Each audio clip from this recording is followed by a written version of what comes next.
어, 제가 짐작하기로 여러분 가운데 복권, 로또 한 번쯤 안 사신 분들은 거의 없을 겁니다.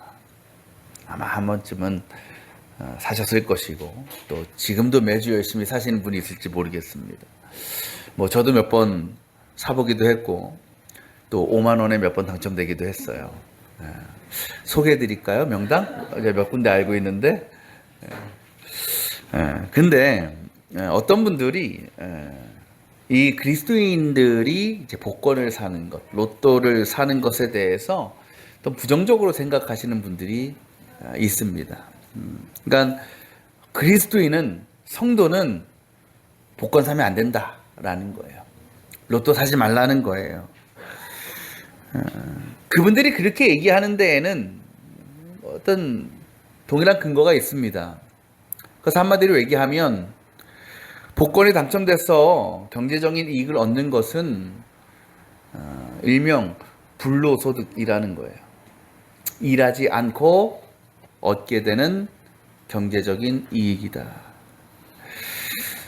잠언 28장 20절에 이런 말씀이 있습니다. 신실한 사람은 복을 많이 받지만 속히 부자가 되려는 사람은 벌을 면하지 못한다. 여기서 신실하다라는 것이 뭐겠어요? 열심히 일하는 사람일 겁니다. 열심히 자신의 일을 감당하고 최선을 다하는 사람은 복을 받아요. 그런데 속히 부자가 되려는 사람, 이 사람들이 어떤 사람이겠어요? 지금으로 치면 로또 1등 돼서 인생 역전하려는 사람, 큰 돈을 얻으려는 사람은 뭐한다? 망한다 라고 성경에 기록되어 있다는 것이죠. 또 사도 바울은 데살로니가 3장에서 우리가 잘하는 말을 합니다. 일하기 싫으면 그 다음 뭐예요? 먹지도 말라. 뭔가를 먹으려면, 무언가 유익을 얻으려면 뭐해라? 일하라 라는 거예요. 그러니까 성경이 우리에게 가르쳐주는 어떤 경제 질서, 그런 개념은 그런 거예요. 열심히 일해서 돈 벌고 거저 얻으려 하지 말고 공짜 좋아하지 말아라. 근데 여러분, 그렇다면 우리 다들 열심히 일하면서 돈을 벌고 그것으로 나의 유익을 채우고 살아가죠. 근데 우리가 그렇지 않은 경우도 있죠. 우리가 그렇게 노력하지 않았는데, 일하지 않았는데도 얻게 되는 유익과 물질들이 분명히 있어요. 예를 들면 부모로부터 유산을 받았다거나, 그죠? 아니면 어쩌다가 지지난주에 남연의 한마음 축제 했잖아요. 거기서 경품이 어마어마했거든요. 말씀드렸죠. 냉장고, 스타일러, 금 2돈, 이게 액수로 따지면 100만 원, 200만 원 되는 그런 경품들이 쫙 깔렸단 말이에요. 그러면 여러분, 그건 나쁜 것일까? 그것도 일종의 불로소득 아니에요? 그죠? 일하지 않고 얻는 거 아니겠어요? 저는 그때 단 한 분도, 단 한 명의 목회자도, 아니 어떻게 연애에서 하는 이런 행사에 이런 경품을 할 수 있습니까? 이거 하나님께서 원하시지 않는 건 아닙니까? 이거 다 하지 맙시다 하는 분 한 명도 없어요. 또 당첨이 됐어요? 받았어요? 저는 이거 못 받겠습니다. 하나님 기뻐하지 않으실 것 같습니다. 도로 내놓은 분 있을까 없을까? 한 명도 없어요. 다들 내가 됐으면. 거기서요, 제일 큰 화로가 나올 때가 언제인지 아십니까? 누가 당첨됐을 때가 아니에요. 당첨됐는데 그 자리 없을 때. 없어요! 빨리 다음 거 뽑으래. 왜? 내가 될 수도 있으니까. 다들 그거 받으려고. 그렇게 따지면 그것 또한 하나님께서 원하시지 않는 일이 되는 거죠. 그죠? 왜? 그것도 불로소득이기 때문에. 거저 얻는 것이기 때문에. 저는 그렇게 생각해요. 그 자체가 나쁜 게 아니고, 그 자체가 잘못된 것이 아니고, 결국은 우리가 이런 불로소득의 요소들을 어떠한 관점으로 바라보느냐가 더 중요하지 않을까 싶습니다. 만약 우리가 모든 삶의 목적을 그 물질에만 두면서 그저 나의 인간적인 욕심과 유익과 만족만을 채우기 위해서 그 일을 한다면 또 그러려고 세상을 다 때려치고 그냥 그 일에만 몰두해가지고 오직 인생 한방, 인생 역전만을 노리면서 그렇게 복권에 목을 맨다면 또 그것 때문에 우리의 신앙생활에 어려움이 생기고 뭔가 문제가 생긴다면 그건 분명 하나님께서 원하지 않으시는 겁니다. 그러나 그것이 우리의 어떤 일상의 삶이나 신앙의 삶이나 전혀 어떤 영향을 끼치지 않는다고 하면 더 나아가 여러분이 내가 정말 로또 1등 되면 하나님 위해서, 하나님 영광을 위해서 쓰겠습니다 라는 결단이 여러분들에게 있다면 제가 하나님이라면 기뻐하실 것 같아요.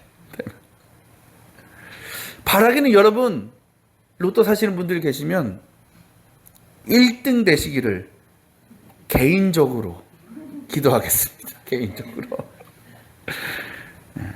근데 여러분 복권에 당첨되는 것보다 더 중요한 게 있어요. 그게 뭐냐? 그 당첨금이 내 통장에 들어오는 거예요. 내 손에 쥐는 거예요. 조사를 보니까요, 작년 1월부터 8월까지 복권 당첨됐는데 찾아가지 않은 액수, 그러니까 당첨금 미수령 액수가 그 8개월 동안 450억입니다. 450억. 그러니까 로또가 당첨되면 어느 정도 기간 안에 찾아가지 않으면 그게 이제 몰수가 되는 거죠. 그게 450억. 그 중에 1등, 대부분이 이제 3등 이하의 액수가 많고, 그 중에 1, 2등 금액을 합치면 얼마냐? 한 100억이 된대요. 그리고 그 가운데 또 가장 큰 금액 안 차지한 금액이 얼마냐? 23억이랍니다. 23억. 요새는 1등 돼도 23억이 굉장히 큰 액수죠. 그러니까 이 사람은 이 엄청난 부와 유익을 얻을 수 있는 기회를 놓친 거예요. 이유는 여러 가지, 뭐 자기가 당첨 몰랐다든지 아니면 뭐 하다가 시기를 놓쳤다든지 어쨌든 아마 나중에 이분이 그 사실을 알게 되면 땅을 치고 후회하겠죠. 그러나 그때는 이미 늦는 거예요. 당첨이 돼도 찾아가지 않으면, 내 손에 쥐지 않으면 아무 의미가 없는 거죠. 예수님께서 공생이 시작하시면서 자신과 함께 그 일을 감당할 동역자들을 세우셨습니다. 제자들이죠. 여기저기를 다니면서 제자를 찾아서 또 부르셨고 그렇게 12명의 제자가 세워집니다. 근데 성경에 보면 12명의 제자 중에 제자로 세워지게 되는 과정, 곧 부르심과 응답의 과정을 기록한 제자들은 절반 6명입니다. 우리가 잘 아는 그 4명의 어부, 베드로, 야고보, 안드레, 요한, 그리고 빌립이라는 제자가 있고, 또 오늘 말씀에 나오는 이 마태라는 제자만이 예수님께서 부르시는 과정들이 기록되어 있습니다. 예수님께서 앞서 먼저 제자된 이들과 길을 가시다가 세관 앞을 지나가십니다. 세관이라는 것은 어떤 큰 건물이라기보다는 세금 징수원들이 일하는 부스, 공간을 의미합니다. 거기에 누가 있느냐? 마태가 있었지요. 왜? 마태의 직업은 세리였기 때문입니다. 그는 평소대로 자신의 직장에서 열심히 일을 보고 있었습니다. 그런데 예수님께서 그에게 가까이 오시면서 말씀하십니다. 대뜸 뭐라고? 나를 따라오너라. 마태를 제자로 부르시기 위한 예수님의 말씀이죠. 아시는 것처럼 당시 세리는요, 유대인이지만 로마 제국의 비호를 받고 있었습니다. 그래서 유대인들로부터 세금을 거두어 드리고 그 중에 일부를 자기 수입으로 챙겼던 사람들입니다. 그런데 대부분의 백성들은요, 내가 얼마만큼의 세금을 내야 되는지 잘 알지 못했습니다. 그러니까 나라에서 내라고 하면, 세리가 내라고 하면 그 금액을 반드시 냈어야 되는 거예요. 그러니까 세리들은 그 기준이 나한테 있는 거예요. 내가 많이 받고 싶으면 많이 받고 적게 받고 싶으면 적게 받을 수 있어요. 근데 인간의 마음이 많이 받고 싶겠어요? 적게 받고 싶겠어요? 많이 받고 싶겠죠. 그러니까 대부분의 세리들은 세금을 거둘 때 그 어떤 기준 없이 내가 원하는 대로, 내가 갖고 싶은 대로 세금을 거두어 드렸습니다. 백성들이 불만이 있었겠죠. 억울했겠죠. 그러나 대항할 수가 없어요. 왜? 세리는 로마의 비호를 받고 있기 때문에. 세리에게 대항하는 거는 로마에게 대드는 거예요. 그러니까 꼼짝없이 달라는 돈을 줄 수밖에 없는 거예요. 그러다 보니 세리는 자연스럽게 부자가 될 수밖에 없는 거죠. 백성들은 가난해지지만 세리는 부자가 되는 겁니다. 특히 마태가 활동했던 지역이 어디냐? 가버나움이란 곳입니다. 이 가버나움이란 곳은 교통의 요충지고 상업의 중심지입니다. 쉽게 말하면 돈이 많이 몰리는 곳이라는 거예요. 그러다 보니 그곳에서 거두는 세금도 세리가 얻는 수입도 다른 지역에 비해서 월등히 많을 수밖에 없는 거예요. 지금으로 치면 강남구에서 얻는 거죠. 강남구에서. 여러분, 이 마태의 일상을 생각해 보십시오. 얼마나 화려하게 살았겠습니까?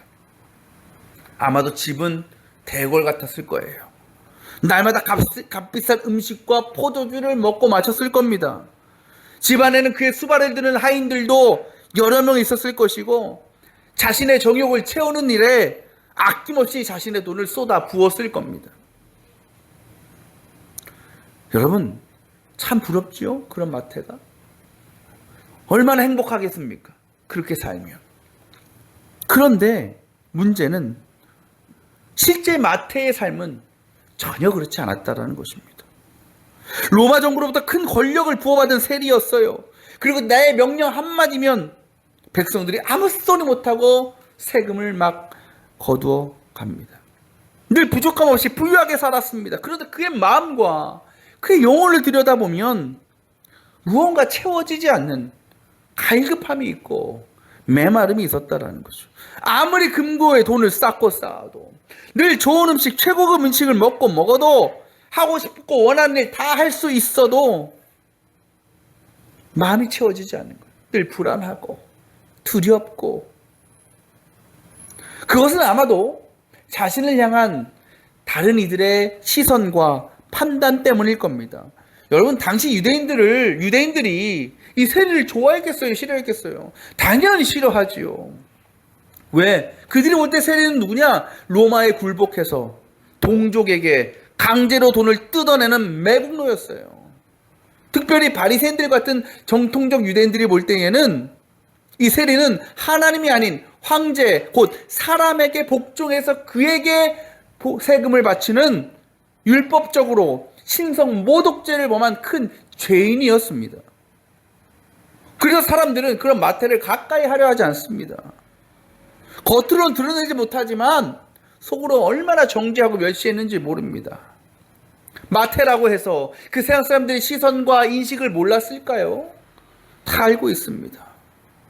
그리고 그것이 마태 스스로에게 너무나 큰 고통이었고 아픔이었습니다. 겉으로 볼 때는 뭐 하나 부족한 것 없고 늘 부유하고 넉넉한 삶을 사는 것 같았지만 그의 내면에는 말할 수 없는 소외감과 외로움으로 가득했고 그것이 그의 영혼을 조금씩 무너뜨리고 있었다라는 거죠. 그래서 그때 그에게 가장 필요한 것, 그가 가장 원했던 것이 무엇이었을까요? 더 많은 물질일까요? 더 많은 권력일까요? 아닙니다. 나의 그 마음을 이해해주고 헤아려주는 누군가의 위로와 사랑, 그리고 그로 인한 마음의 회복과 변화를 마태는 간절하게 열망하고 있었다라는 겁니다. 예수님께서 바로 그의 심정을 꿰뚫어 보신 겁니다. 그래서 그곳을 찾아가셨고 마태를 만나 주신 것입니다. 또 나를 따라오라고 그에게 말씀하신 겁니다. 여러분, 지금 마태는요, 예수님께서 자신을 부르시는 이유에 대해서 모르지 않습니다. 왜? 이미 그곳에 예수님이라는 존재에 대한 소문이 쫙 퍼져 있었기 때문이죠. 그러니까 그는 이미 예수님께서 어떤 분인지, 지금까지 어떤 일을 행하셨는지 다 알고 있습니다. 또한 예수님께서 저기 갈릴리에 사는 어떤 어부들을 제자로 부르셨다라는 것, 그리고 그들이 예수님을 부르셨을 때 그분을 내려놓고 예수님을 따랐다라는 것, 그리고 지금 예수님과 함께 있는 저 사람들이 그 어부들이라는 것, 마태는 다 알고 있습니다. 그 예수님께서 지금 똑같이 자기를 부르고 계시는 거예요. 만약 여러분이 마태였다면, 아니 제가 마태였다면 그 예수님의 부르심에 응답하기 쉽지 않았을 겁니다. 왜? 지금 내가 예수님을 따른다라는 것은, 예수님을 따라간다라는 것은 그 어부였던 제자들처럼 자신의 모든 부와 명예를, 권력을 내려놓는 것이기 때문입니다.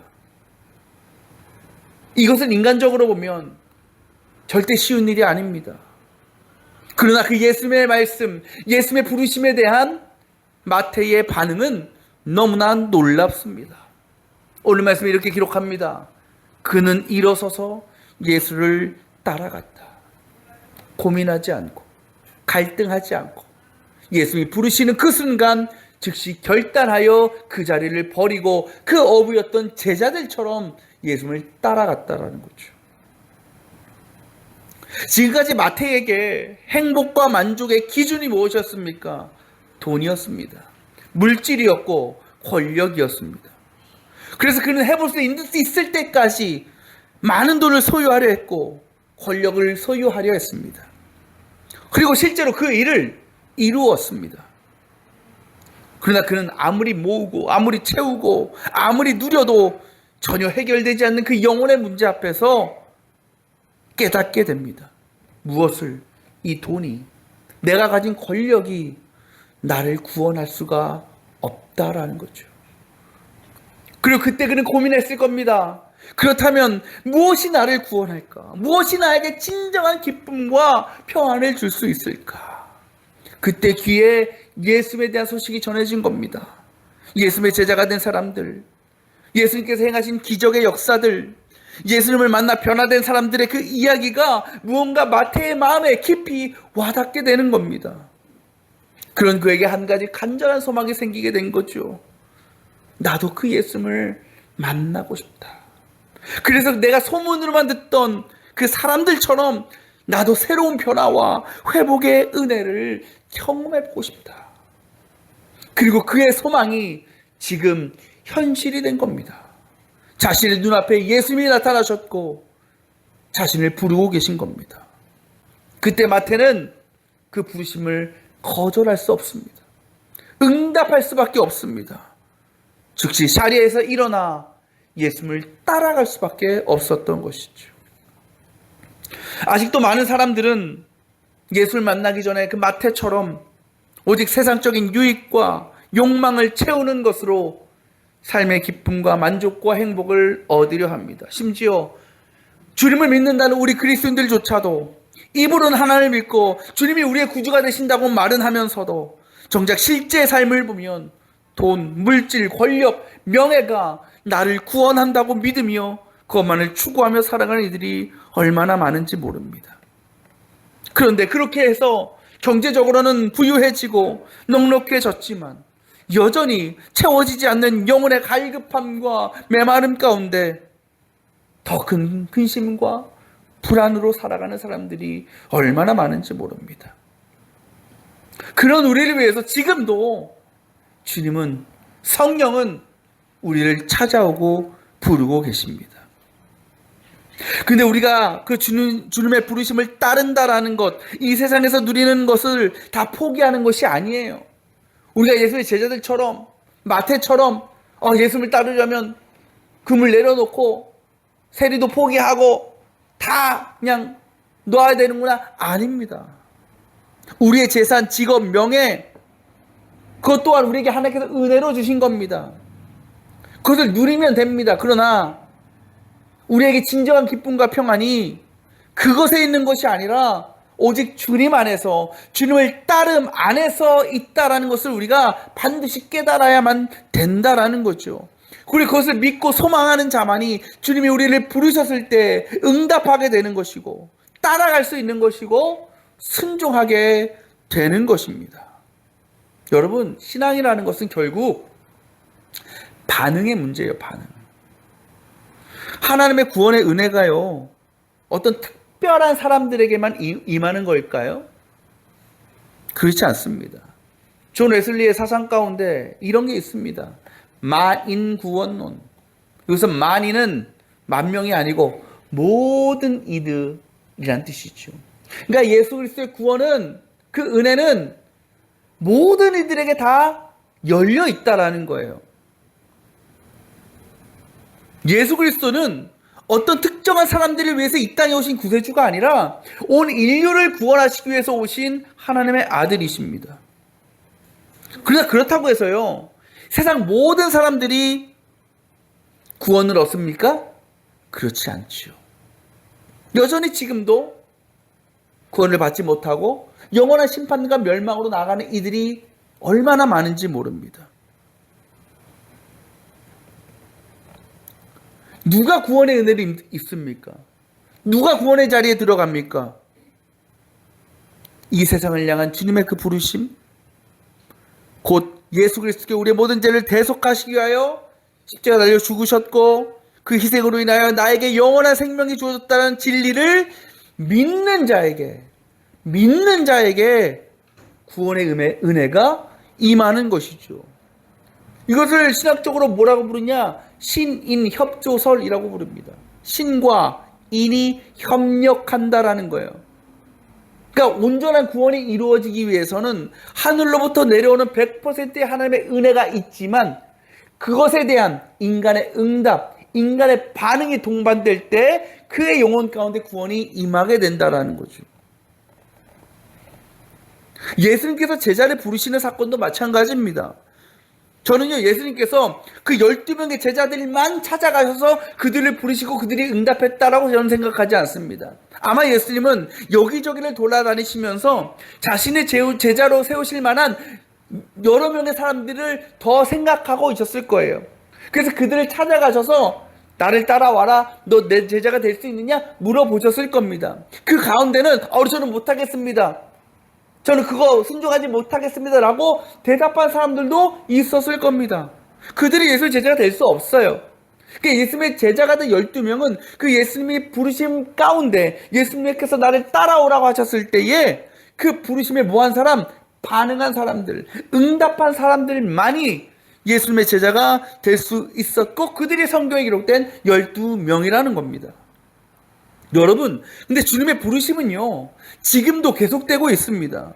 여전히 죄와 허물 가운데 영원한 심판과 멸망으로 나아가는 이들 뿐만 아니라 그리스도인이 되었지만 예수를 믿는다고는 하지만 성도라는 이름표는 달고 있지만 여전히 세상의 욕심과 유행만을 따라가고 우리의 영혼이 아니라 육신을 채우는 일만에 몰두하느라 구원의 소망과 감격, 그로 인한 기쁨과 평안을 잃어버린 채 살아가고 있는 우리들을 지금도 찾아오셔서 우리를 회복시키시고 우리를 새롭게 하시기를 주님은 원하고 계신다라는 것입니다. 여러분, 그 한밤 축제에서 가장 비싼 선물, 그 경품은 백화점 상품권 200만 원이었어요. 200만 원. 거의 1등이에요, 1등. 누군가를 뽑혔습니다. 한 경품 응모 한 분이 한 700명 정도 되는데 700분의 1의 확률을 두고 누가 뽑혔어요. 어느 지방 누구 사람들 와. 여러분, 그 이름 불린 사람이요, 그거 받았을까요, 못 받았을까요? 못 받았어요. 왜? 없어. 집에 일찍 간 거야. 너무 아쉽죠, 그죠? 그런 거 나중에 얘기해야 될까 말아야 될까? 안 하는 게 낫지 않겠어요? 그래요. 엄청난 이익을 엄청난 은혜예요, 그거. 그런데 그 자리에 없으면 말짱 꽝이에요. 아까 복권 얘기도 했죠. 복권에 당첨이 돼도요, 내가 당첨되었다는 사실을 알고 깨닫고 찾아가야 그게 내 것이 되지, 그렇지 못하고 그냥 아무 생각 없이 사는 사람들은 그 인생에 한 번 올까 말까 한 그 엄청난 기회를 놓치게 되는 거예요. 이미 당첨금은 준비되어 있어요. 줄 준비가 돼 있어요. 그런데 찾아오지 않으니, 찾아가려고 하지 않으니 그것을 누릴 수가 없는 거죠. 준비되어 있어도요, 그것을 받고 찾고 누리는 일은 누구의 몫이에요? 나의 몫인 거예요. 나의 선택인 거예요. 신앙 구원도 마찬가지입니다. 하나님께서 예수 그리스도를 통해서 온 인류를 향한 구원의 은혜를 베푸셨습니다. 그러나 그 은혜가 모든 사람들에게 실제적인 사건이 되는 것은 아닙니다. 그 부르심에 믿음으로 응답하는 사람들, 그래서 주님을 따라가는 사람들, 그들이 주님 안에 임하게 되는 것이고 구원의 역사에 들어가게 되는 거죠. 오늘도 성령께서는 우리들에게 예배의 자리로 나오라, 하나님과의 영적 교제에 나오라라고 부르셨습니다. 그렇다고 모두가 예배의 자리에 나오는 것은 아닙니다. 여전히 세상의 즐거움과 인간적인 욕망을 쫓느라 그 부르심을 거절한 이들이 많이 있습니다. 그러나 이 자리에 모인 저와 여러분들은 그 부르심 앞에 즉각적으로 반응한 사람들입니다. 마태와 같이 그 즉시 세상의 자리에서 일어나 주님을 따라간 사람들입니다.